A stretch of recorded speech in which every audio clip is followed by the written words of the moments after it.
Hello, welcome back. This is the end of Dragon Age Origins Awakening. It's been a nice, quick Let's Roleplay. I've been Aiden Kuzlin, the Warden Commander. Now, let's see what happened after the Mother's dead and we sided with the Architect. Let's hope our companions at Vigil's Keep are still alive. This is a pretty quick epilogue. I kind of expected there to be more dialogue. Maybe a cutscene of about a minute, but I guess they had a budget and they stuck to it. EA is their taskmaster after all. I've said that to Hawkian already, a regular viewer and commenter who I appreciate very much. I appreciate everybody coming and watching my videos, and give it a thumbs up. I really like to see a lot of thumbs up, make me feel like I'm doing something worthwhile instead of just getting the rare person who just comes and checks a video out just because of the name and doesn't come back and watch anymore. So, after the death of the Mother, the remaining Darkspawn forces scattered and fled back into the Deep Roads. Where have we seen that? The raids on Amaranthine came to an abrupt end. The Architect apparently kept his word. Gathering his remaining disciples to follow the rest of their kind back underground, those Grey Wardens in the other nations were appalled to hear of the Architect's continued existence, but were unable to track him down despite years of effort. Some within the Order have claimed that the Architect's survival guarantees another blight, and yet the Deep Roads have lately been quieter than any can recall. Most have resignedly decided that it is now in the Maker's hands. Word of the Grey Warden's heroic salvation of Amaranthine spread like wildfire. When the magnitude of the losses at Vigil's Keep came to light, sympathy drove generous donations from all over Ferelden into the region's coffers. Amaranthine was restored to her former glory within a year, Vigil's Keep in 5. Not bad. And that's because I chose to save Amaranthine over Vigil's Keep. Because of the Warden's support for law and order in Amaranthine, Constable Aiden and his men... were able to distribute the smugglers' goods to the battered survivors in the grueling days that followed the Darkspawn defeat. The Darkspawn messenger, set free after joining the Wardens in the Battle of Amaranthine, struck out on his own. The city soon buzzed with stories of a cloaked but lisping figure who aided travelers in danger. At the same time, reports of isolated cases of the Darkspawn disease emerged. No one connected the two. Same time, reports of isolated cases of Darkspawn disease emerged. Is he perhaps infecting others? Odd. Although the war devastated many farms in the Arling, all agreed the loss would have been greater without soldiers for protection. The farmholders developed a certain reverence for the Warden Commander, as well as an ongoing reliance on the Grey Wardens for order and protection. Dirk, one of the pranksters behind the Blight Orphan scam, was fortunate enough to survive the Battle of Amaranthine. The unconditional generosity of the Blight Orphan's mysterious benefactor inspired him to establish a legitimate charity dedicated to children orphaned in the attack. His sweetheart, Melise, eventually bore him 2 rascals. Interesting, I never got to meet those kids. That kind of reminded me of Neverwinter Nights 2, how you can befriend the street urchins, I guess. I'm not sure what their official name is, but the little orphans on the street, and they actually, when you get your own castle, they can come and actually help you out there. Vigil's Keep stood alone against a horde of Darkspawn. The Mother's forces outnumbered the Vigil's defenders many times over. We needed more troops. But the sturdy dwarven walls proved imperious to any boulder an ogre could throw. The Vigil soldiers, clad in silverite, each felled a dozen Darkspawn before they died. The Vigil held 1 night, then 2, then a week, and eventually the attacking horde broke upon her walls. The keep developed an almost mythic reputation, the few survivors immortalized in song and legend. Peace allowed the Wardens to replenish their numbers. Soon, Vigil's Keep bore a capable army with Wardens at its core. From their ranks emerged new heroes to challenge threats to Amaranthine and all of Ferelden. Through taxes and levies, the Vigil was rebuilt. Years later, Voldric Glavenik stood on the battlements and pronounced that the defenses were acceptable. He would never speak more highly of any human engineering. Some nobles claim the Grey Wardens were involved in Ban Esmeralda's disappearance on the eve of the final battle against the Darkspawn. Ban Esmeralda. But dark whispers hint that a conspiracy to oust the Wardens from Amaranthine is still afoot. We didn't actually get to the bottom of that, unfortunately. Among the many legends that the Vigil spawned was one of the great heroes of the next age, a sheepherder turned soldier by the name of Sir Alec the Valiant. Valiant, who eventually founded an order of knights that lasted 1,000 years. Really, he's the knight, the farmer. I think he's the farmer that I had passed judgment on for trying to feed his family. He stole some bushels of wheat, and I made him into a soldier, and he would get regular pay to atone for it. Dworkin Glavanak further refined his lyrium sand explosives, but left the Warden's employ after Kunari mercenaries tried to assassinate him. Although the Dwarven bombardier took his secrets with him, the Lurns say he left clues for others to follow in his footsteps. Interesting. The Vigil soldiers, wearing the distinctive silverite armor that Master Wade crafted, came to be known as the Silver Order.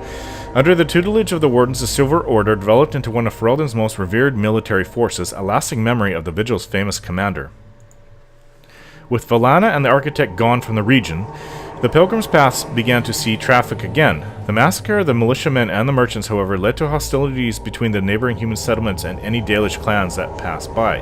There's nothing really that I could have done to help that, as far as I know. So they're really going into detail about just about every little decision I made in the game, and things that were done, regardless, that were just part of the story. One human villager soon kidnapped and murdered a Dalish child. The clans reacted by giving the Wending Wood a wide berth, but both sides know that at some point the elves will return for revenge. A few years after Kel Haral was emptied of Darkspawn, Orzammar began sending expeditions to recover the knowledge of smithing that had once been lost within the tag. Eventually, House Helmi decided that Kel Haral was too important to be abandoned at a tremendous cost of dwarven lives. They cleared the tunnels leading to Kel Haral of all Darkspawn, making the road between Orzammar and the fortress safe again. Kel Haral was reclaimed for Orzammar once and for all. Interesting. Cool. And dwarves expanded, I guess. As promised, Voldric and Dworkin presented Orzammar's shaperate with a stone marker that told of how Kel Haral's Castles had taken up arms against the Darkspawn. The commander of the Grey was invited to Orzammar as a guest of honor at a feast commemorating the defenders of Kel Haral. The shaper read the names of the castles off the marker, then presided over a ceremony to return them to the stone as befitted warriors of their stature. In time, the Arling began to forget the tales of apparitions in the Black Marsh, and ever so slowly, settlers drifted into the region. Scholars said the veil was still thin and thus the area still dangerous, but the people only cared that there were no longer frightened whispers in the shadows. I hope there were no more werewolves there. The village was slowly rebuilt. Twice the Baroness's mansion was rebuilt and occupied, once by a wealthy merchant and another time by an Orlesian mage. Both died mysteriously. Afterwards, the mansion was torn down completely and the site left untouched. I don't blame them. The survivors of the siege at Vigil's Keep hailed Anders and his magic for holding back hundreds of the assaulting Darkspawn. In the ensuing victory celebration, the men dragged the mage to the fire to engage him in a drinking contest. Anders lost.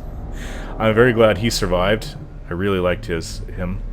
He's one of my favorite characters, actually, and one of Aiden's best friends.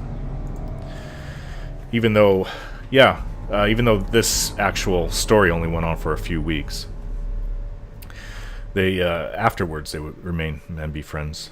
Anders remained with the Grey Wardens a few years longer, training the Order's next generation of mages, but when the Circle Tower called on him to deliver a lecture on the nature of the Architect, much to the Templars' dismay, Anders told the commander of the Grey that his time with the Wardens was over. Yet, not 2 months later, Anders returned to the Order. Ever after, the Wardens were his home and his lasting companions. No, that's not actually correct, because he's in Dragon Age 2. He's in Dragon Age 2, a changed man, so, yeah, I'm not sure how that will fit in, but they actually obviously rewrote that. So he does go, for some reason he heads up north to Kirkwall, possibly to continue, but I think it's because, you'll have to see what happens to him, I'm not going to give anything away, but he's not the same, and it has to do with justice. Valana never saw her clan again, but neither did she forsake her Dalish culture, nor her sharp tongue, nor her quick temper. She always was angry. After several years in the Grey Wardens, Valana disappeared one day. Most surmise that she left for the deep roads to resume her search for her sister, but no one knows for sure. Nathaniel managed to survive the battle at Vigil's Keep, leading a spirited defense in the last minutes to protect his family home. That ferocity impressed many of his fellow soldiers, who hoisted him to their shoulders and paraded him around the courtyard when the battle was done. I'm glad he survived. He was actually turned out to be a decent person.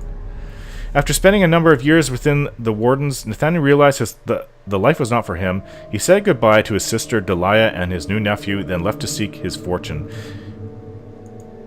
In time, that nephew became a Grey Warden himself. In emulation of Nathaniel, then rose to Warden Commander. He brought honor to the house, to the Howe name once again. Good. Not long after the Darkspawn threat was ended, Justice returned to Vigil's Keep and looked sadly into the sun. When one of the other wardens asked what was amiss, he said simply, "I know what I must do." Kristoff's body slumped, dead. If the spirit itself remains alive, it has not shown itself. With the mother dead, that's not a very nice ending to Justice, but he does continue on in Dragon Age 2, you'll see. With the mother dead, Sigrun seemed to lose her purpose. She withdrew from her friends in the Order and spoke to them less and less each day. One morning, Sigrun was simply absent, her bed made and her trunk emptied. A young recruit who had been up in the night said she had left for her calling, gone to finish what she started in Kal Haral. The calling is basically not suicide, but you go and you fight till you die against the Darkspawn in the Deep Roads. And the reason for that is because at some point after taking the joining, you're going to turn into a ghoul or a Darkspawn yourself. You start to hear like the song the Darkspawn listen to, and you know that you're losing it. So a lot of, like Alistair was saying, you've got about 30 years. So I'm not sure why she would have done it early, but maybe she just didn't like the idea of my allying with the Architect.